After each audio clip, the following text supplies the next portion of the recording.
Welcome to the Stanley Parable Minecraft edition. This is the story of a man named Stanley.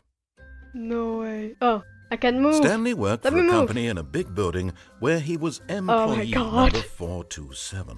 Employee number 427's job was simple.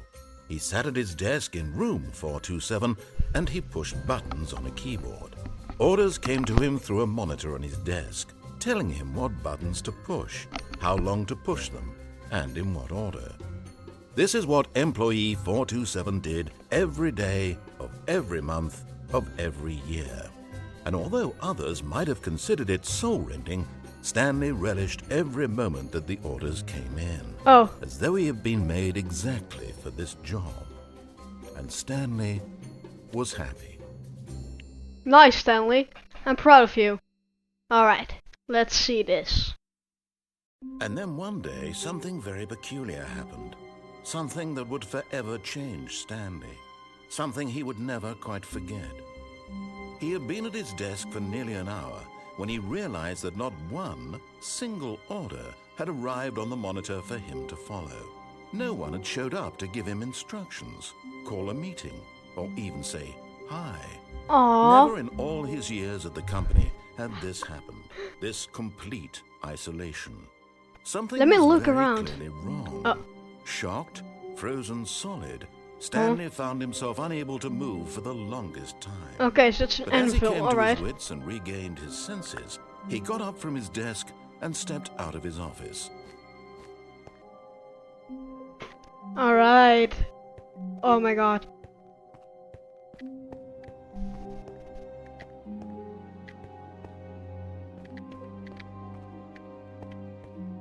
Okay, this is... When Stanley came to a set of two open doors, he entered the door on his left.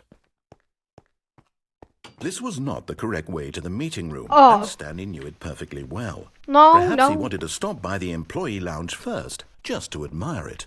Yes, I want to admire it. Ah, yes, truly a room worth admiring. But eager to get back to business, Stanley took the first open door on his left. I really am someone that skips cutscenes. Think about the one about Craftus. Stanley was so bad at following directions, it's incredible he wasn't fired years ago. Oh, sorry. I'm Look, just Stanley, walking. I think perhaps we've gotten off on the wrong foot here. I'm not your enemy, really, I'm not. I realize that investing your trust in someone else can be difficult, but the fact is that the story has been about nothing but you. But in his eagerness to prove that he is in control of the story and no one gets to tell him what to do, Stanley leapt from the platform and plunged to his death. Yeah. Good job, Stanley. Thank you. Everyone thinks you are very powerful. Okay. All of his co-workers were gone. Yes, What could it mean? very cool. Stanley decided to go to the meeting room. Perhaps he had simply missed a memo. When Stanley came to a set of two open doors, he entered the door on his left. Kinda late, bro. Anyway. Yet there was not a single person here either. Feeling a wave of disbelief, Stanley decided to go up to his boss's office, hoping he might...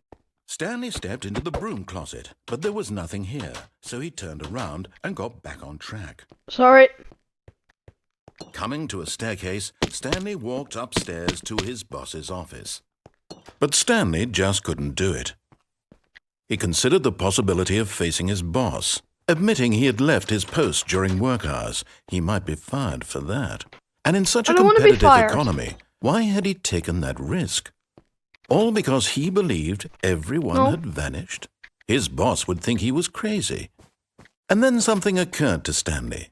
Maybe, he thought to himself, maybe I am crazy. All of my co-workers blinking mysteriously out of existence in a single moment for no reason at all? None of it made any logical sense. Wait a second. And as Stanley pondered this, he began to make other strange observations. For example, why couldn't he see his feet when he looked down?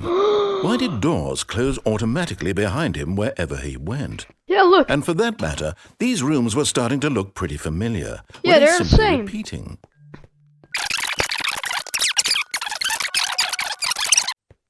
Stanley began screaming. Please, someone, wake me up. My name is Stanley.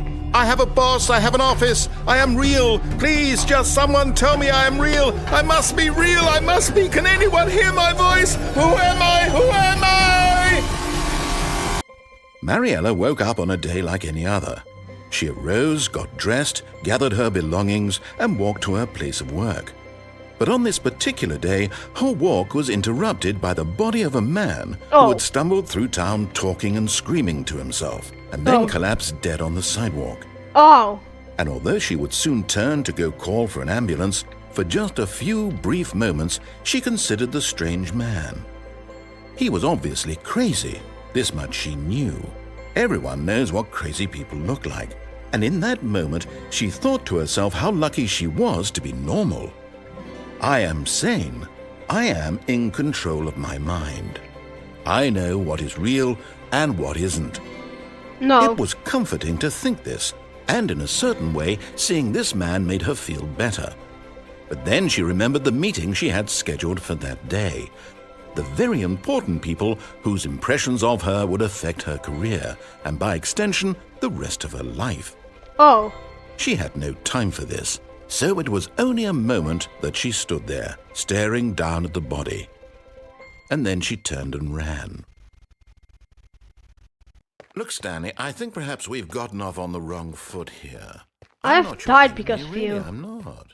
I realize that investing your trust in someone else can be difficult, but the fact is that the story has been about nothing but you all this time. There's someone you've been neglecting, Stan. What? Really? I was in the middle of something. Do you have zero consideration for others? Are you that convinced that I want something bad to happen to you? Why, I don't know how to convince you of this, but I really do want to help you, to show you something beautiful. Look, let me prove it. Let me prove that I'm on your side. If I die, I'm going to kill you. Now listen carefully, this is important. Stanley walked through the red door.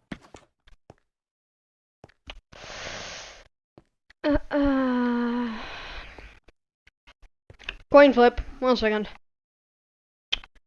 Text. Oh, thank God you are willing to listen to me. Shut up. Do you see that I really have wanted you to be happy all this time? The problem is all these choices. The two of us always trying to get somewhere that isn't here. Running and running and running, Stanley, just the way I'm you're doing never right listening now. to you again, and though. I think I have a solution. Here, let me show you. No, this is my dark, this is the dark death cage. Whatever. What do we want? What are we looking for? Not dying. Ooh. Here. Yes. Oh, it's beautiful, isn't it? If we just stay right here, right in this moment with this place, Stanley, I think I feel happy. Please, no, Stanley, let me stay here. Don't take this from me. Oh.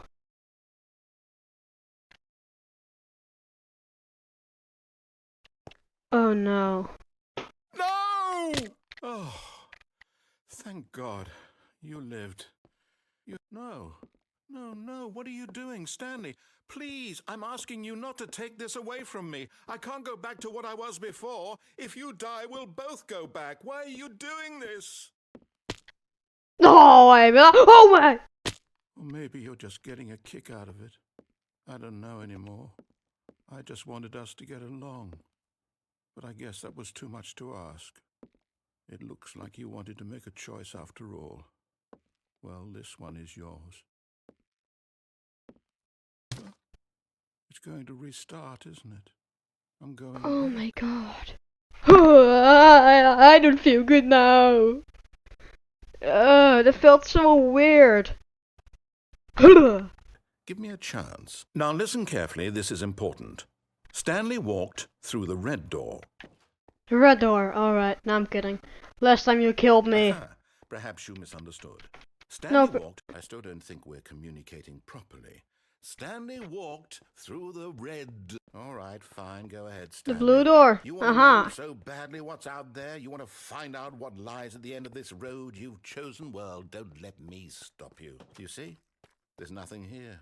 I haven't even finished building this section of the map because you were never supposed to be here in the first place. Broken rooms, exposed developer textures. Is this what you had wanted? Yeah. Was it worth ruining the entire story I had written out specifically for you? Do you not think I put a lot of time into that? Because I did. And in the end, it was all for nothing. Because this is what you wanted to see. Help me here, Stanley. Help elucidate these strange and unknowable desires of yours. What would have made this game better? What did you want to see? Vehicles? Skill trees? Work with me. You've given me absolutely nothing so far. Tell you what. That's what you. Stab in the dark at a new design, and you can give me some feedback. You missed a block here. There we go. A third option. This already feels leaps ahead of where we were before. Go ahead. Okay, I'm going to stop you there. Now, tell me about your experience with this new version. Let me out. You said that the game benefited from allowing you more choices. Feel free to be honest. I'm looking for some real critical feedback here. A 1?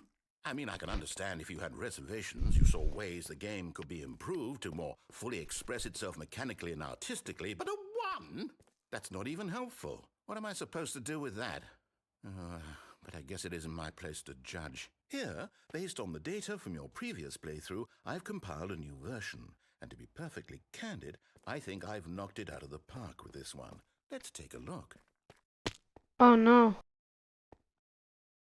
Oh, okay. Well, so what if... Now, would you say that competitive leaderboard helped you feel motivated to keep walking through doors? Again, honest answers, please. Either. I'll give you a... Hey, sure. I nearly forgot. I've got a prototype of a new game I've been working on, and now would be a lovely opportunity to give it some playtesting. But of course, the message of the game only becomes clear once you've been playing it for about 4 hours. So why don't you give it 4 hours of play to make sure it's effective? Be sure to keep notes on your experience.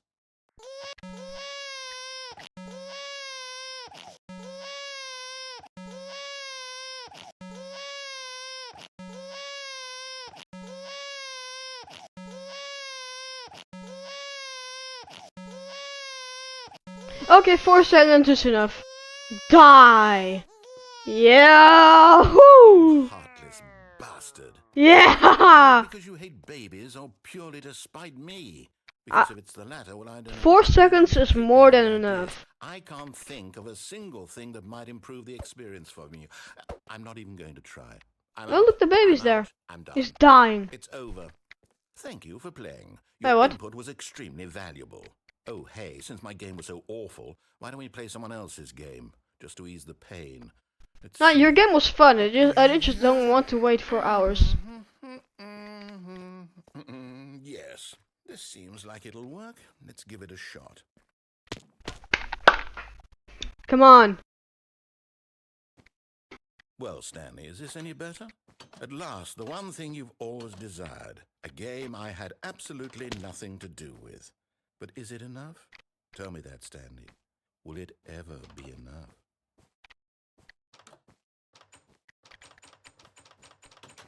Alright. Welcome to the Infinite Motel. Oh, my eyes. Let me break in. Ooh, I can break in here. Never mind. Let me break in. Can I break in here? No. Here? No. Yeah, I can break in here, right? Oh, no. This is far more open-ended than I had in mind. I'm looking for something more narrow and linear. Something that makes you feel utterly irrelevant. This won't do at all. 1 out of 5. Okay, new game. Bro! I was exploring the museum.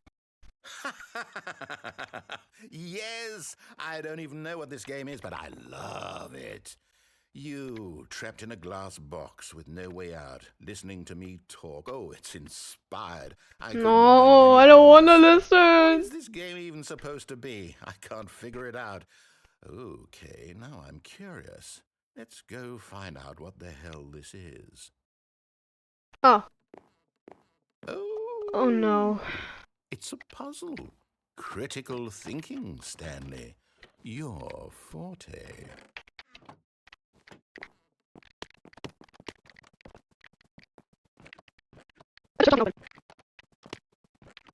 Oh. Something has disappeared, I think. Not there. Huh? Oh. Genius.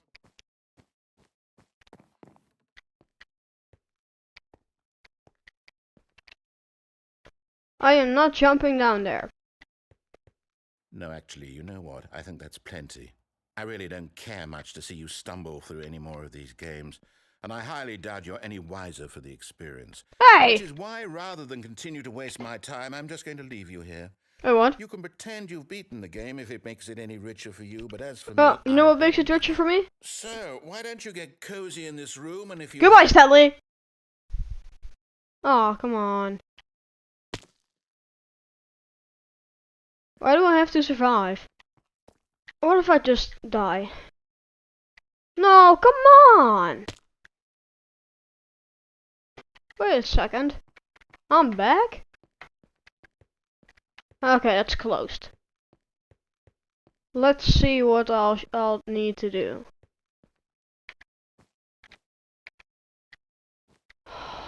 Annoying. I wonder Oh. what he found. If what he wanted was to be the leading man in his own story, well, perhaps he's gotten it. Down in wherever he is right now. I wonder if he's happy with his choice. Yeah. And if he's learned Oh, I the died. cost that comes with it. I'm gonna try this one more time, holding my Daisy. Then I'm gonna stop. Because Stanley is making me go insane. When Stanley came to a set of 2 open I doors, mean he narrator. entered the door on his left. Yet there was not a single person here either. Feeling a wave of disbelief, Stanley decided to go up to his boss's office. Stanley stepped into the broom closet, but there was nothing here, so he turned around. Coming to a staircase, Stanley walked upstairs to his boss's office. I maybe should have trusted the narrator. Stepping into his manager's office, Stanley was once again... Stanley was in such a rush to get through the story as quickly as possible, he didn't even have a single minute to just let the narrator talk. Sorry, let me guess, I'm gonna die. Isn't healthy, so he relaxed for a few moments with some calming new age music. Is this copyright?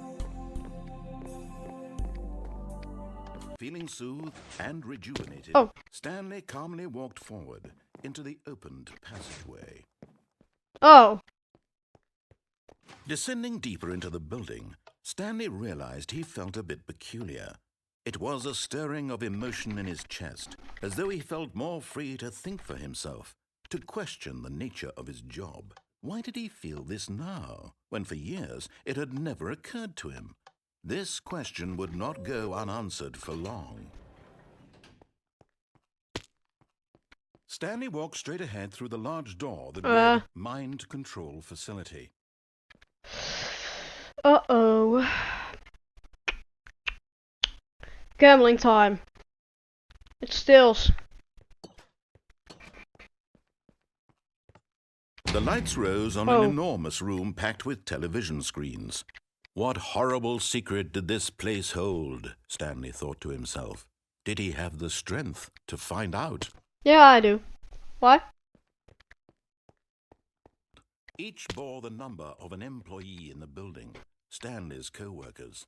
The lives of so many individuals reduced to images on a screen, and Stanley, one of them, eternally monitored in this place where freedom meant nothing.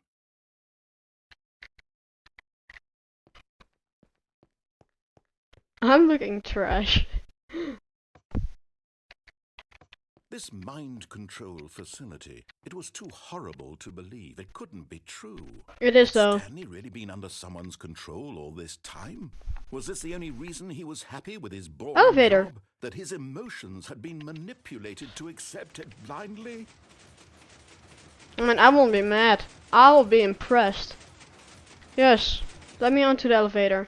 No, he refused to believe it.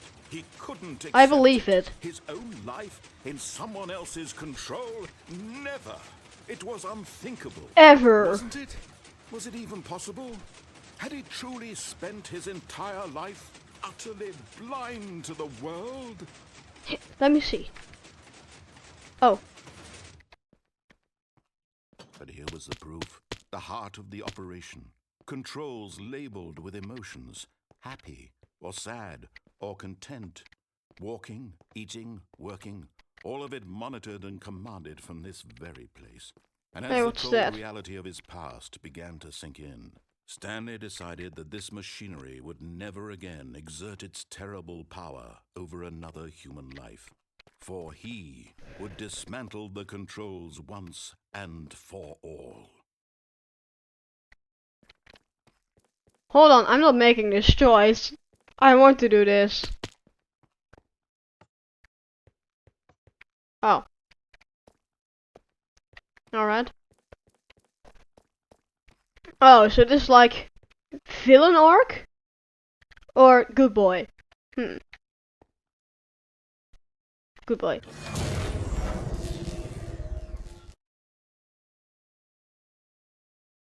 Did I just die? Oh great, I'm back in my hole. Let me play again. I don't like my hole. Well, I am gonna get revived and I'm gonna stop here. I'll make a part 2, hopefully.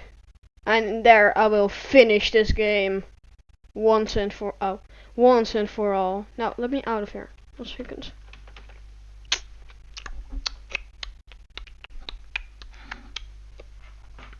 Da-dee-da. Oh yeah. Well, goodbye guys. See you soon. I will be back with part 2.